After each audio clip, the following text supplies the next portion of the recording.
Anders Blume, more commonly just known to CSGO fans as Anders, is the most popular caster within Counter-Strike Global Offensive. It's pretty much hands down. I mean, if you look at any event where he doesn't work, the first comments when the casting lineup is announced is always like, where's Anders? Like, we want Anders, he's our favourite. He's not only the most popular caster, he's probably the best play-by-play caster in Counter-Strike Global Offensive. And he's someone where he's just synonymous with the game now. He's become that person within each esport. There's always one person who becomes like the voice of the game. Like in old Counter-Strike 1.6, it was Joe Miller. And then you think of some other names in other games. I mean, well, I guess Joe also kind of cast over in League of Legends as well for a period of time. But there's different people in different scenes, okay, that take up that role. Anders is definitely it, though, for Counter-Strike Global Offensive.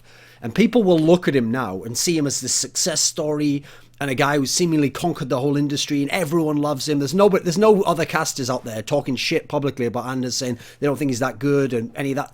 It's like almost he has probably the highest approval rating you could have within an industry role within esports, where you're on camera as well, where you can directly be critiqued for what you do. But that position where he is now is not where he always was. And in fact, he's not someone who has the pedigree going back to other games of like Joe Miller, people like D-Man, Too Good. If you go back in time, even someone like Doa came from StarCraft 2. Some of these people were around long before Anders was. But the way he's built himself is kind of like what's interesting about his story, because in the beginning of CSGO, you have to understand, if you weren't there, was a very small game. Like the first tournaments, you were talking about first place prizes of like 5,000 euros, $10,000. We really weren't talking about a lot of money in the game. The number of teams competing was far less because there was less teams sponsored. There was a lot of LANs, but they were all what now would be considered small LANs. You'd every now and then have a decent sized LAN like DreamHack Winter, or ESEA Finals was pretty decent because they put good prize money up. Copenhagen Games was all right. It wasn't big though, and because the scene wasn't big, likewise, at the beginning of the game, we had a similar sort of scenario. Like in terms of scale and size, it was like that with casters. If we're being honest, the early casters in CSGO were pretty bad. I mean, I won't name names here, but they were people who, they were either inexperienced or they just weren't very good on camera or didn't have a great voice for casting. They weren't very charismatic in that respect. They weren't very smooth. They sometimes lacked for confidence or some of the showmanship. They didn't just flow when they spoke. There would be a bit of awkwardness. Or you'd think to yourself, this guy wasn't the great at transitioning or segueing into other topics or bringing his co-caster in. They didn't synergize as well with other people. Also, there's a problem that some of them maybe sounded too biased. I mean, some of that can come from inexperience. Some of them maybe sounded like they liked this player more, or unfortunately, if they came from a certain country, you could tell that they were just biased in the sense that they went overboard on information about that player, or they hyped up a certain player more than they would another player appropriately from another country. Now, in this respect, Anders managed to basically beat all these people pretty much in almost every category in terms of how he came into the scene. Because he embraced CSGO very early on, actually. He started out doing online games, and immediately he established himself, before anything else, before you even knew who he was, as a really dedicated hard worker. This was a guy who was doing, it felt like practically every single game of Counter-Strike. It felt like once he came on the scene, he was just doing everything. He was doing all the LANs he was offered. He was doing every online game, it felt like. And he quite quickly became the voice of CS in this particular sense. He was doing a really, and he pretty much did every game for, let's say, the first year, the first 12 months or so of CSGO. It's hard to think of any tournaments that he didn't do, aside from the earliest ones where they were done by some of those other people I was referring to. And he did a very good job. People will not like this, but he did a very good job of being unbiased. And what I mean by that is, it's not that he never had his own opinions and he never had his own players he thought more of in this sense and all that sort of thing. But you have to realize he actually worked for NIP TV. He worked for the TV company channel of the biggest team that had the most fans. And yet, despite that, he wasn't particularly biased in favour of NIP. Yes, NIP was winning most of the games. NIP was making most of the big plays in the games. NIP had the best player in the game. NIP would always be in most of the big matches. Therefore, he'd have to talk about NIP. He'd have to praise NIP. He'd have to have excitement about NIP. He'd have to explain what was great about what the NIP player did. But actually, it wasn't that he was super biased. It wasn't like you listened and you were like, wow, he just loves NIP more than others. I was actually always surprised in the early days, even when he was on NIP TV, by how if a player like Guardian had a crazy game, he'd be like totally into it and excited that this guy was wrecking NIP, or if Dosia had a sick round and like won a clutch 1v1 that would win them the game over NIP, he was totally there, he was totally into the game, he's totally how he'd want it to be. Whereas actually, I can't think of any other caster in CS who was as unbiased in that particular sense. Like, listen, you go and listen to some of the Russian casters, and you'd think like the whole game was just the Russian players who were playing, or the player from Ukraine or whatever it is. I've heard hella amounts of bias. I don't even know why I said hella. I'm not American. From other casters. It actually really was. It was actually quite amazing how unbiased Anders sounded in that sense. One thing you should never do when it comes to casting is don't confuse excitement with bias. Now, not only was NiP back then the most successful and the most exciting team in the style of play, and the fact that they were always winning, and even if they were down, they would be the heroes, they'd come back and they'd win, but also, even to a degree, they are today. They're still the most exciting team to watch. Think about when they beat Fnatic in that semi-final at MLGX Games, or when they beat Virtus.pro in the semi-final at DreamHack Winter, or in the finals where it went to 3 maps. NiP's style of play is the catalyst to make great games. They're just so exciting as a team. When they do win a round, it won't be like they just run over you completely and it's just easy. And it's like, oh, well, that was, they won, but it was so clear cut, like I couldn't get into it. No, it'll be like either someone does a crazy skill move, like Forest just kills 3 people, or Freiburg gets a hold on B in Inferno, or Exist wins some super clutch 1v1, or previously Makaleli would hit a couple of really crazy shots. Even the style of how NiP would achieve success was exciting. So naturally, they appropriately should have more excitement associated with them and more discussion in that sense than some of the other teams. Some of the other teams a bit more grind out, a bit more standard play, a bit more, yes, they kill you, but in a way that's more like, it's just by the book. It's not as exciting and incredible and it making you lose your mind. Because actually, I don't want my caster to be stopping in the middle of the game and thinking like, oh, am I going too far? Am I being a bit too bad? I want him to be into it. I want to be enjoying it, expressing himself. This is a field of expression where we want to know. Hopefully, the caster is someone who's really into CS, loves CS, watches CS all the time, so he's well versed in it. As a result, he knows the context of like, is this amazing what I'm seeing now? Is this huge? Does this player normally not do this? Should he have lost this round? And then if he really feels that excitement naturally, and he can generate it by some natural form, I want it to be expressed. I want to hear it. And that's the thing.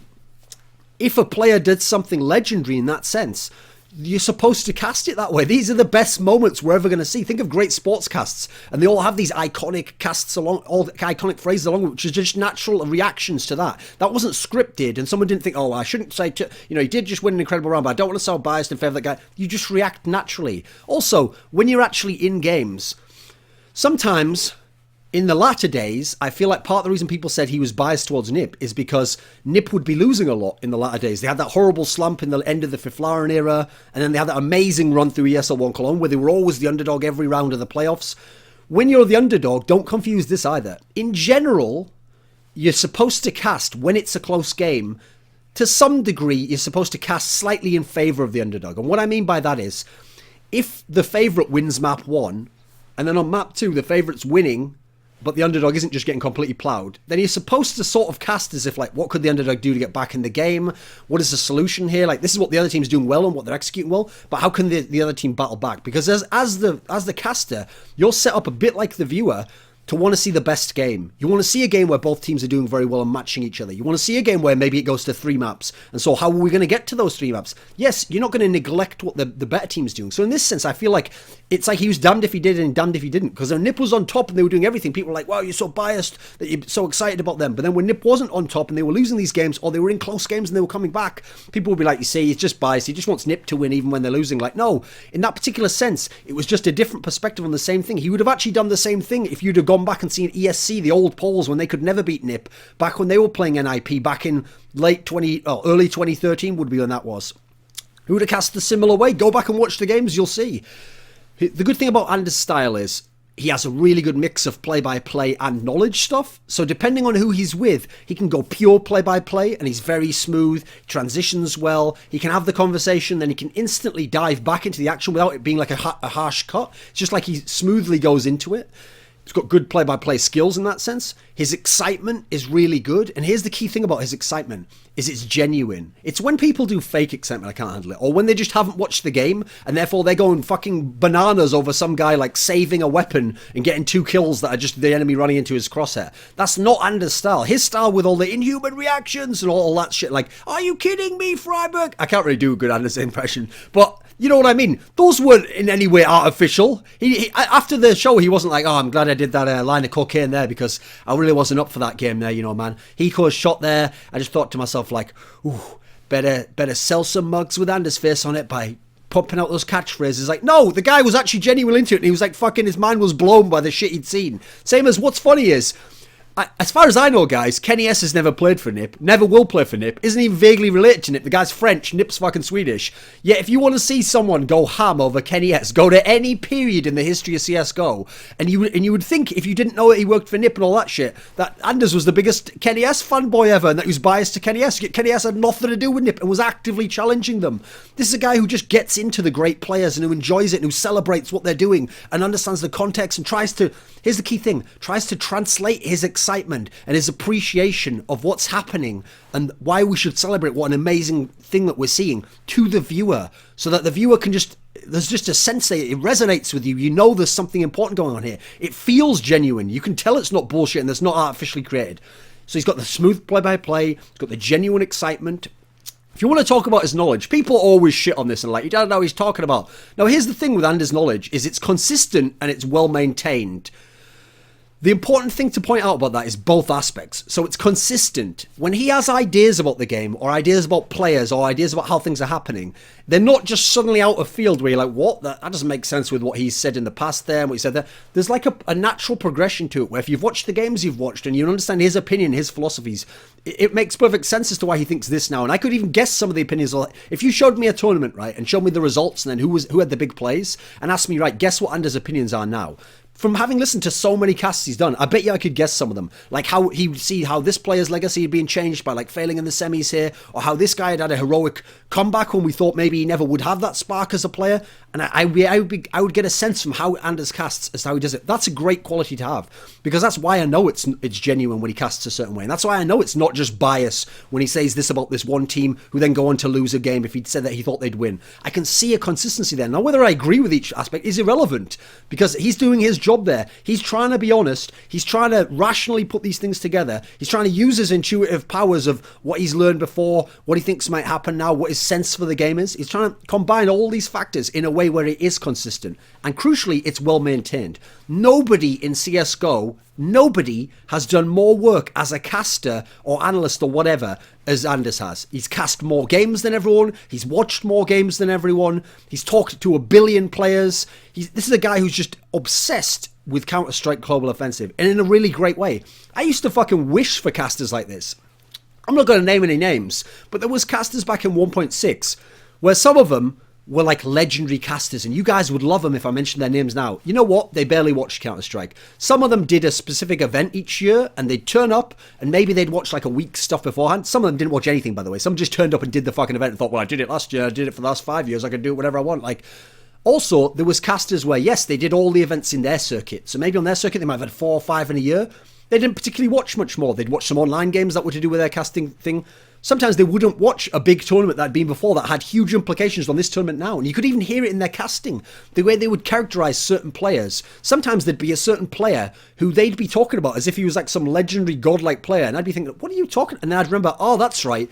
They cast a tournament 2 years ago where that guy had like one crazy outlier round where he did this with this weapon that isn't even normally his style and that isn't even his strong suit. And so then they would be characterizing him years later as, of course, he's a master with that weapon, well known for being able to dominate this area. And you'd be thinking, what? No, he isn't in any sense. So that was the problem. I used to wish for people who could be as dedicated as that. And it's not that I used to tell the people who were there, like, oh, you should start doing that, you should do this, that, and the other. If they wanted to just be professionals, they were doing the best that they could within their field. They were the best. The problem was, I wanted someone who naturally was like me, who was just that into the game, who wanted to watch every big match, who wanted to appreciate all the big matches so that he could give the best show. That's the key thing. It's not just about doing the best job for yourself or like, oh, coming off the best. The idea, if you're doing a really good job in broadcasting and analysis, the first goal, in my opinion, should be that you want to make the best show for the guy watching. So that every person watching, the guy who's just a noob, it's like, wow, there's more to this game. Like, I want to get more involved. The guy who's really hardcore, it's like, oh, this is awesome. Like, this guy definitely knows what he's talking about, and the context is there, and the history, and this is like, it's got me. He's giving me all the relevant details so that I'm properly, naturally excited about this. He's covering all the bases in this respect.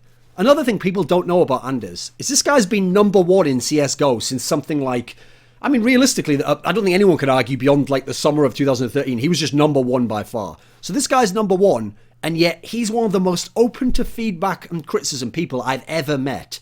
To the extent that he actively reads people's fucking Reddit comments and HLTV.org comments.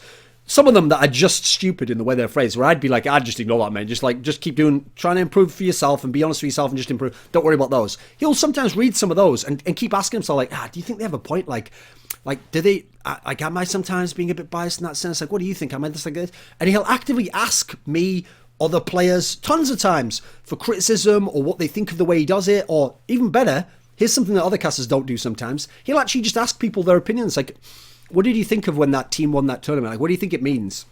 And then you give him your theory and your perspective and you lay it out. And it's not that he just takes it on whole cloth, which is another problem that some casters had, where they would make up for lack of research by just asking a player and then just taking whatever that player who was their mate and just putting it into the cast as though, like, oh, that's just a fact. Like, well, that's that guy's opinion and you have to weigh it.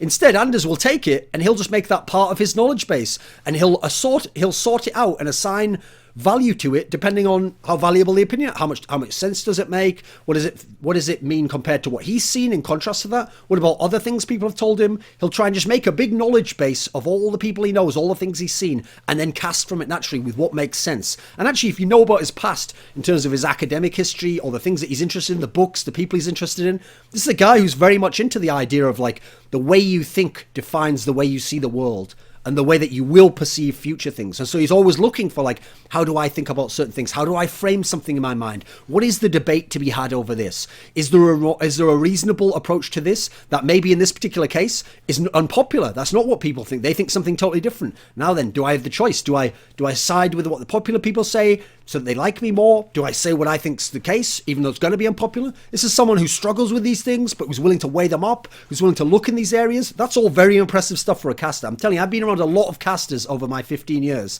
and most of them are not like that.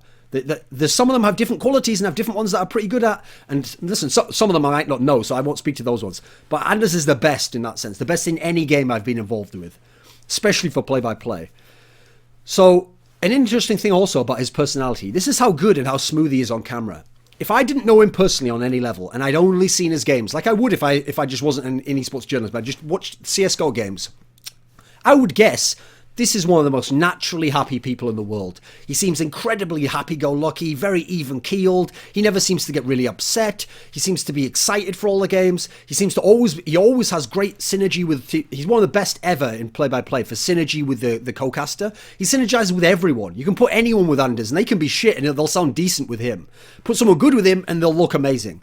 Now, when you put these people with Anders, he'll always be able to keep like a light-hearted humor going. It'll be fun. The cast will be fun no matter who it is. Even if I'm casting and people think I kind of have like a bit of a harsh, cynical style of casting, it brings me up a bit. I'll be joking, I'll be laughing, I'll be having a good time. Even if I am a bit cynical, it'll be in more of a kind of black humor sense in that particular sense, be a bit more just biting cynicism, but there'll be humor behind it because that's naturally the aura, the influence that comes from casting with him. And yet, if you ever watched this video that he did where he called into Trash Talk, which is Richard Lewis's talk show, where it's just a call-in talk show, and Anders called in and he told this story about how before he got into CS, in his life, he'd suffered with really heavy depression, actually. And he had no idea. He just, he was stuck in a rut. He was down in a hole somewhere. It was just a case of despair. And he didn't know how to get out of this situation. And he didn't know if there's anything wrong with him. He didn't know, are you supposed to feel this way? How do you fix anything? And he was kind of stuck in one of those situations where it's like, what can you fix? And yet, that's not the person we see today. Whether any remnants of that remain, that's not who we see today when we see him on casting. And by the way, it's not that he puts on this fake front. He's great on the camera in that sense. We're getting to see who he is as a person, actually. He's very genuine in that respect. And so you can see that some kind of transformative effect has taken place in him. And so as a result, I think also, just in life itself, he's a great example of someone where he could have gone along in life. And you know what? Maybe being a cool person like that was his coping mechanism to kind of make it seem like, okay, life's not as bad as these things seem. I'm going to plod on, like I'll get by. He could have gone a different route. Maybe he'd done some sort of academics or he'd gotten some okay job. And he'd have some good moments here and there, and he'd enjoy something here and there, but he'd have these problems still in the background. And instead, he's someone where he was willing to chart another path. And he was willing to take some chances. He was willing to do some things that didn't make sense at the time because no one was being successful in CSGO. No one was going to be a big caster and make loads of money and have all this opportunity and build a big fan base. It wasn't going to happen in this tiny game that had 10k viewers on like a major final and had barely any money and had a bunch of players who were the great players and 1.6 just retired and didn't want to play. And it just like a mishmash. It was a terrible game. No one else was going to do this and no one else could have done it in the same way. He's the only one who could have done this particular thing in this very particular sense in his own way and succeeded in this very particular way. And as a result, he did it and he's the one who's here now. And it's not in the case of like, it was an all-on... That's the key thing to understand when you talk about these big like forks in the road in life. It's not really like that. It's not that you came to a point one day where you had a choice, like go the real normal route and be a pleb and just give up and sell out and all that sort of shit. Or you can take this huge leap and you're going to be poor and your whole life's going to go to shit. And unless you succeed in 1 year, you're fucked and it's all over. That's the big problem, is that it's always presented in life as though that's what it has to be like. It's not like that at all. It's more like every single day you have that choice over and over. It doesn't matter what path you've taken in life. And so what happens to the people like Anders who seem to come from a terrible place and get to an amazing place is not that they made one big choice and then they made it and they made that leap and they made it over the chasm and they're like, wow, I'm on the other side. Time to chill out in the Bahamas with a fucking coconut with a straw in it, like easy life now. It's that every single day they made these choices. That meant one day later, an opportunity arose and they were there and they were ready and they were putting in the work already and they were in position and hey, they might have even gotten that opportunity, might have failed, they might not have taken that opportunity, but they kept waiting until enough opportunities came along that they were pushed forwards through the system to where they are now, where they've succeeded. And that's a key thing to understand, because one of the reasons, and you can see this literally in Anders' career as to why he got so far, is that he was casting CSGO, watching CSGO, talking about CSGO, thinking about CSGO pretty much every day of his life. Even before he was making money, before he had these opportunities, before everything that someone would claim now are the excuses as to why you would watch every day, he was doing it then. And so he'd already set in place a daily habit, ritual, path to becoming what he wanted to be. Even if he didn't know what it was yet, he just knew the rough direction to head in. This is an important concept to know. One of my favorite like philosophers, authors, is a guy who wrote a lot of non-fiction books called Robert Anton Wilson. And he had a great way that he'd kind of wittily phrased this, because he called this, I think it was like Wilson's 23rd law, and it was do it every day. That's all it was. Do it every day. And it applies to everything. So if you want to be a better piano player, notice I didn't say the best piano player, a better piano player. Whatever level you are now, do you want to be better than that? Then practice the piano every day. Do you want to have a better vocabulary? Do you want to be better at speaking? Then listen to talks by people who are great orators. Read books by people whose writing is evocative and is poignant and it touches you, but it's expressive and descriptive and beautifully crafted. Do that every day. If you want to be miserable, if you want to have a horrible life and be a miserable person, then you know what? Every day, find time to think to yourself how horrible life is, how unfair it is, how other people seem to get all the chances and horrible things happen to you and it shouldn't be this way and other people have the things that should be yours. If you want to have a miserable life, do that as much as you can. Do it every day and you'll get there. And whoever does either of these things, any of these things, will get to where they want to be and they'll be better in these regards and more versed in these regards. It doesn't matter ultimately what other people have, what other people are, what other people seem to be. All that really matters is, what do you have? Who are you? What are you becoming? You are what you become in life. So if you seek to become what you wish to be, you seek to become it. There's a keyword, seek. You have to be looking and then finding a way to do it and just doing it. And even if you can't find a way that day and you can't do it that day, you're at least, the intention is there. You're trying to. So if you find out a way or you find a path or you find a technique, you're going to do it if you get it. That's the thing. At least the intention is there. There's actually a concept within the realm of magic, okay? There's two concepts I want to bring up on this topic, okay? One is the power of names and the other is intention. Because there's always a concept within magic. And this is why, like, if you summon a demon or whatever, you have to have the name and you have to understand the lore behind it and what place does he have within the hierarchy and who does he correspond to, what are the aspects. Because the idea is, by having the name of something, here's the principle of, like, the medieval people didn't explain to you, but they were trying to sort of in their arcane language. What they're trying to express here is that having the name and understanding the qualities is essentially step one to understanding something. To not just knowing from the outside, that is something. What is it? Oh, I don't know. I guess I'll just treat it however I think initially. No, you have to know, what is it? What is it inside? What is it to itself? What is this thing to itself? What is it made of? What is it composed of? What is it in reference to other things? When you know these things, you begin to understand it.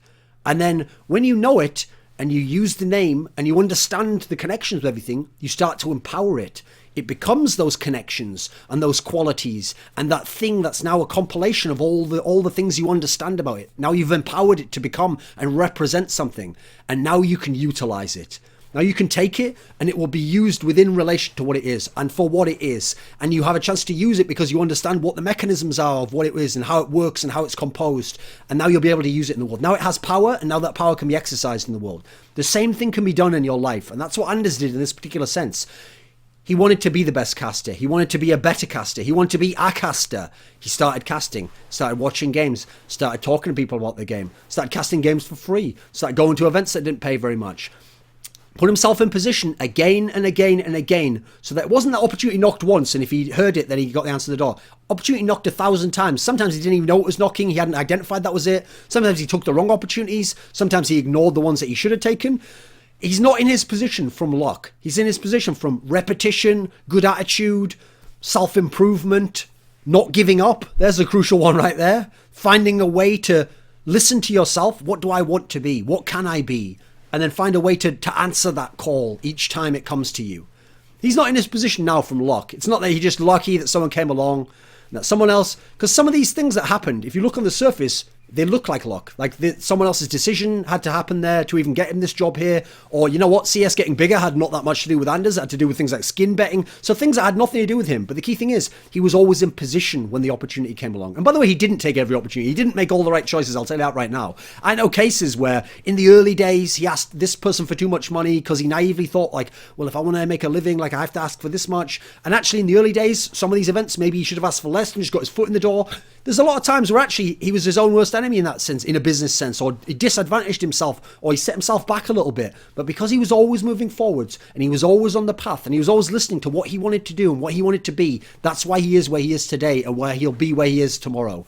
And so I just wanted to make this video because I wanted to celebrate Anders. Like, I think he's a great guy. I think he's awesome for Counter-Strike Global Offensive, and I hope that he's the voice of the game now. I think he should be the voice of the game for years to come, because he's one of the only people I know who's got the skills, he's got the dedication, he's got the drive, he's got the natural love of the game that keeps him watching the game, thinking about the game, wanting to talk about the game, and wanting to translate what's great about the game, what we should celebrate about the game, what's amazing in the context of the game and its history to anyone who watches. Anyone.